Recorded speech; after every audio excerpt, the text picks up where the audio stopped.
always a depth that is unseen, and you can always make something out of it. All right, hey everybody. Happy Tuesday and welcome back to Personal Empowerment with me, Colin Phillips. Hope you all are having a great start to your week, and I hope the rest of your week goes well. What I'm going to share with you in this video is something that I learned recently reading this book, I'm Okay, You're Okay by Thomas A. Harris. And I'm not recommending that you read it in itself because it's kind of dry psychological models, but what I did want to do in this video is just kind of share with you the nectar, the juice, the kind of the meat that I pulled out of it, and just give you a snapshot of what's really useful from this book and that I think you can apply to your life to just enhance the way you're living further. Okay, so the author presents this model where he breaks the personality, or you essentially and me, into three different pieces. And these pieces are the parent, the adult, and the child.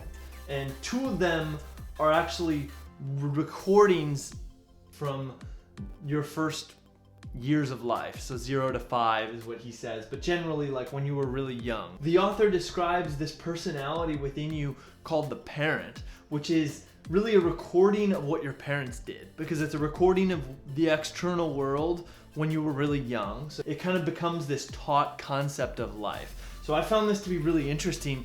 After reading, I've noticed that this happening within myself. And so the author describes this is where prejudices come from. And I also think that it's like the reason why people don't travel to foreign countries, why they're afraid to, because you have these truisms that have been taught to you by your parents and you just don't even question them. So you have like these internalized versions of your parents and these voices of them in your head. And so that's really this parent personality speaking within you.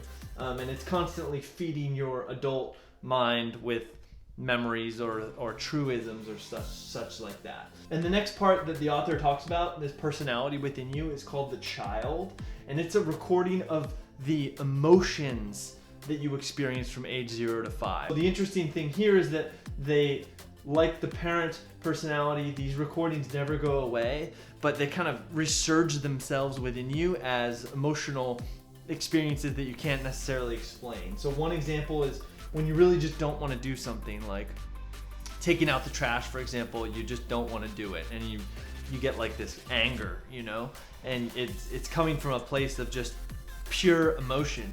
Because if you really think about it rationally, you do want to take the trash out, because if you don't, you're going to have a big pile of trash in the backyard and it's going to start to stink and be very unpleasant. The great thing is that as functioning from this adult personality, we can actually critically evaluate the experiences of our parent and our child that are kind of hitting us in the moment. And that's truly how the author suggests that we can move through this and become more of a human, essentially.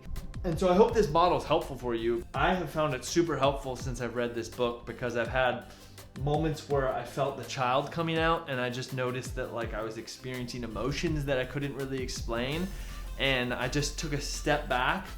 And I felt the emotions. You can't really make them go away, but I kind of critically evaluated them with my adult, what the author calls the adult, and I found it hugely beneficial just to be able to make that label. So the author also dives into the theory of relationships, and he really simplifies it and basically says there's 4 different criteria, or 4 different situations where you have I'm okay, you're okay, which is what you want, and then you have all the other options. He concludes by saying that I'm okay, you're okay is really where we want to be, but that most people are in fact more often in a place of I'm not okay, you're okay. And this has actually become very apparent to me in just going about my weekly activities. How often does something happen in your life and you immediately blame yourself, or you take guilt for it, or you somehow frame the situation around what did I do wrong for this to happen? For example, I was thinking about how a certain friend of mine, how our relationship has never really deepened via text messages. So I'm only sending this person text messages, and in the past I've kind of thought to myself, well, what is it about me and what I'm saying in these text messages that's really making it go flat so quickly? And I realized after reading this book that that's coming from a place of I'm doing something wrong and he's doing something okay. And I found it interesting after reading this because I realized that, well, actually, if I dig a little bit deeper into to what's going on here, I never do well with text messages. I don't text anyone, basically. Like, no text messages I send, no conversations I have in text message last longer than 3 or 4 exchanges because the medium just gets boring to me. I don't have any visual, I don't have a vocal, it's just way too dull and two-dimensional. And I realized that, wow, that's really interesting. So it's actually the fact that the medium is limiting me. It's not something wrong with me. It's not something wrong with him. It's just the medium itself. And I found something like that to be a hugely effective insight, and I'm expecting more in the future to happen. But that's just one example from my life, like after reading this book, how I realized how to apply it, and just little things that just kind of hit you, particularly in the shower. Cool, so I hope that was helpful for you. Just in review, this is the book, I'm Okay, You're Okay. I don't highly recommend that you read it yourself, but some cool takeaway points are that you have 3 different personalities or pieces of yourself. You have the parent, the adult, and the child. The adult is where you want to operate from, and that's logical, rational reasoning and thought. The parent is a recording of your experiences, and it kind of records truisms. So whenever you feel like this sense of, oh, that's just the way it is, that could be your parent talking. And then the child, which is a recording of your emotions from a young age. And the way that you kind of develop your inner adult is by realizing that there are stimuli coming at you from both the parent and the child. Hopefully that's helpful for you. If you thought this video was helpful, please leave some comments down below. Maybe hit the thumbs up button.